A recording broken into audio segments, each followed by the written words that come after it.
Hello, and welcome back to A Farewell to Arms, the high-octane, rip-roaring comedy show in which we discuss ancient artwork at great length and in painstaking detail. So far we have had a couple of disappointing entries into this series. How disappointing? Well, Argentina's episode was more disappointing than finding a half-eaten moth in your porridge. And Finland's episode was more disappointing than my analogy writing skills. But I am very happy to report that when I asked you fellows at home for some better suggestions, you didn't let me down. One in particular came from my old buddy EmCeeKhan, who advised me to give Germany a skip and instead take a little look at Belgium's coat of arms.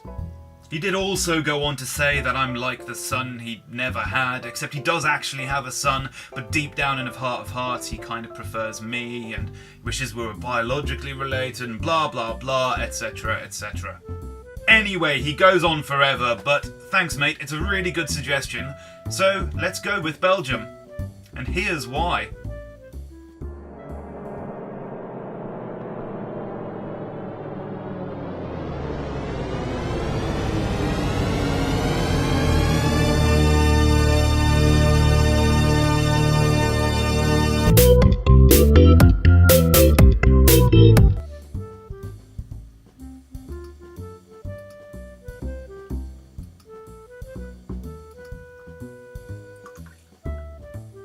Bloody hell.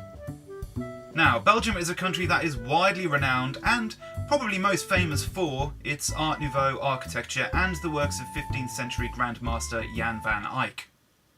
Let's face it, you thought I was going to say chocolate there. Or perhaps waffles. Shame on you. Belgium actually has a very rich and varied culture, as well as a distinct and individual national identity. Anyway, Belgium, or as I like to call it, France Light, started off with a very simple design for their coat of arms before going absolutely and utterly batshit insane. The level of detail in Belgium's coat of arms is so extreme that they even started putting coats of arms within the coat of arms. It's the world's first example of a coat of arms equivalent to a Christopher Nolan movie. And we can't ignore the elephant in the room. Although, maybe we can because we can't see the elephant anymore, it having been taken down and devoured by more lions than a David Attenborough documentary. I get the impression that the only reason why there aren't more lions on Belgium's coat of arms is because they needed to leave at least some room for all the other awesomeness going on. Like most European emblems, this one dates back centuries, so I'd like to take you right back to where it all came about. And the recreation you're about to see is exactly how they came up with this coat of arms. I know because I'm wicked at history.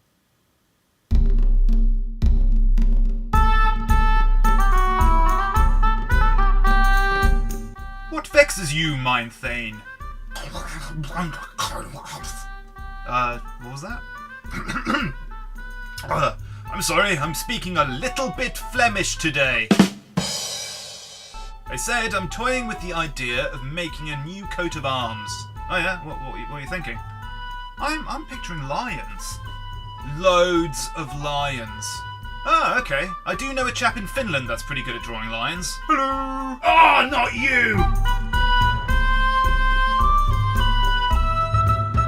Right, got the first draft here for you, my lord.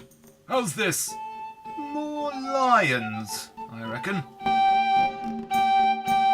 Alright, I've added a few more, but have I overdone it? Underdone it, if anything. How's this? Yeah, that's spot on. Yeah? No! More lions. Alright, what do you think of more lions? Right, how about... Yeah, I'm thinking more. How many more lions? Loads more lions! I might have to invoice you extra. You get the idea. I don't know why they went so nuts on the lion thing. I've been to Belgium and I didn't see any when I was there. Though admittedly, whenever I travel, I do tend to stick to the main tourist areas due to my crippling fear of being mauled by a lion. So, who knows? And I do admit it would have been a little less badass if they'd stuck to an animal more endemic to Belgium. It's quite hard to intimidate your rival countries when you're waving around a banner with a picture of a Eurasian pygmy shrew.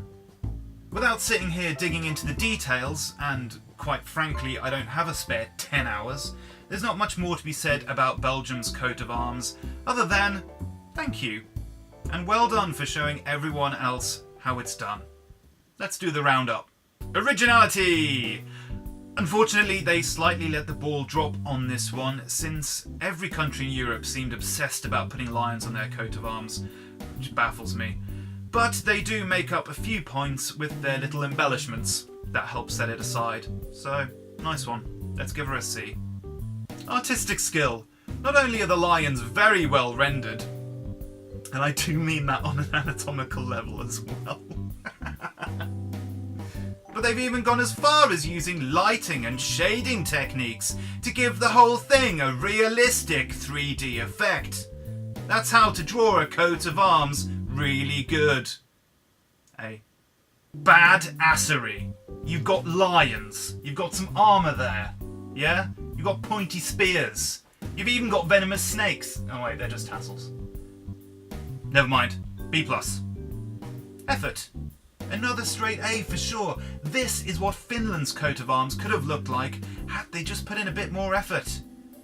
And weren't on LSD at the time. So overall, I am very happy to give Belgium's coat of arms a B+. What?